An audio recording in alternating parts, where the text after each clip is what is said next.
আল্লাহ রাব্বুল আলামিন আমাদেরকে পৃথিবীতে একা একা ছেড়ে দেননি। পৃথিবীতে পাঠিয়ে দিয়ে আল্লাহ পাক আমাদেরকে আসমানি কিতাব দিয়েছেন। কি দিয়েছেন? প্রত্যেক যুগে যুগে আসমানি কিতাব এসেছে। তাওরাত, জাবুর, ইনজিল, কোরআন এসেছে। আগেকার আসমানি কিতাবগুলো কি এখন চলবে না চলবে না? আগেকার আসমানি কিতাবগুলো কি এখন চলবে না চলবে না?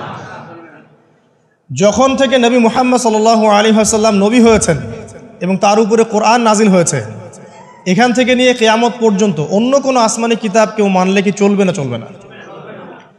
এ বিষয়ে নবী সাল্লাল্লাহু আলাইহি ওয়াসাল্লামের একটা হাদিস বলি, তারপর সামনে যাই। একদিন নবী সাল্লাল্লাহু আলাইহি ওয়াসাল্লামের সামনে ওমর রাদিয়াল্লাহু আনহু বসে আছেন। কে বসে আছেন? ওমর রাদিয়াল্লাহু আনহু নাম তো জানেন, ইসলামের দ্বিতীয় খলিফা। নবীজিকে বলছেন যে তাওরাতে কিছু সুন্দর কথা আছে ইয়া রাসূলুল্লাহ। এই কথা বা এই স্টেটমেন্ট শোনার সাথে সাথে নবী সাল্লাল্লাহু আলাইহি ওয়াসাল্লামের চোখ মুখ রাগে লাল হয়ে গেল। হাদিসটা মিশকাতে আছে। রাগে লাল হয়ে নবী সাল্লাল্লাহু আলাইহি ওয়াসাল্লাম বলছেন যে ইয়া ওমর, হে ওমর, তুমি আমার সামনে তাওরাত পড়ছো? জেনে রাখো, লাউ কানা মূসা হাইয়ান, যদি মূসা আলাইহিস সালাম এখন জীবিত থাকতো। তাওরাত কার উপর নাজিল হয়েছে? মূসা। তাওরাত পড়ছো আমার সামনে? তাওরাত যার উপর নাজিল হয়েছে সেই মূসা আলাইহিস সালাম যদি জীবিত থাকতো এখন, ফাত্তাবা'তুমুহু, আর তোমরা আমাকে বাদ দিয়ে তার অনুসরণ করতে, ওয়া তারাকতুমুনি, আমাকে ছেড়ে দিতে, লা দালালতুম আন সাওয়াইস সাবিল, তাহলে তোমরা অবশ্যই পথভ্রষ্ট হয়ে যেতে। তাওরাত পড়ছো, এখন যদি মূসা আলাইহিস সালামও জীবিত থাকতো আর তোমরা আমাকে বাদ দিয়ে নবী মূসার অনুসরণ করা শুরু করতে, তোমরা অবশ্যই জাহান্নামী হয়ে যেতে। লাউ কানা মূসা হাইয়ান, যদি মূসাও জীবিত থাকতো এখন, আবার যদি জীবিত করা হয় আলাইহিস সালাম, লাত্তাবা'নি, অবশ্যই তাকে আমার অনুসরণ করতে হবে। কথা কি বুঝতে পারছেন?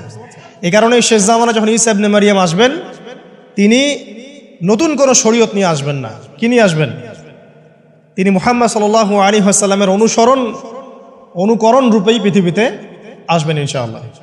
তো আল্লাহ পাক আমাদেরকে দিয়েছেন আল কোরআন, এবং কোরআন এর ব্যাখ্যা হচ্ছে হাদিস। নবী সাল্লাল্লাহু আলাইহি ওয়াসাল্লাম বিদায় হজের ভাষণে বলেছেন, এই হাদিসটা খুব ভালো করে মনে রাখবেন। তিনি বলেছেন যে তারাকতু ফিকুম আমরাইন, আমি তোমাদের মাঝে মাত্র দুটা বস্তু ছেড়ে যাচ্ছি। কয়টা বস্তু? দুটা বস্তু। লান তাদিল্লু মা তামাসসাকতুম বিহিমা, তোমরা কোশ্চিনকালেও পথভ্রষ্ট হবে না যতদিন পর্যন্ত এই দুটাকে আঁকড়ে ধরে থাকবে। ঠিক আছে? তোমরা কোশ্চিনকালেও পথভ্রষ্ট হবে না যতদিন পর্যন্ত এই দুটাকে তোমরা শক্ত করে আঁকড়ে ধরে থাকবে। অন্য হাদিসে আছে দাঁতের মাড়ি দিয়ে কামড়ে থাকবে। আপনি সামনের দাঁত দিয়ে কিছু কামড়াতে গেলে কিন্তু টান দিলে ছিঁড়ে যাবে না? দাঁতের মাড়ি দিয়ে যদি শক্ত করে ধরেন, এত সহজে কিন্তু টান দিলে ছিঁড়বে না। এই জন্য নবীজি বলছেন সাল্লাল্লাহু আলাইহি ওয়াসাল্লাম, দাঁতের মাড়ি দিয়ে কামড়ে ধরে থাকবে কোরআন এবং সুন্নাহকে। সেই দুটো বস্তু কি? নবী সাল্লাল্লাহু আলাইহি ওয়াসাল্লাম বলছেন, একটা হচ্ছে কিতাব আল্লাহ, আল্লাহ পাকের কিতাব মানে কি? আল কোরআন।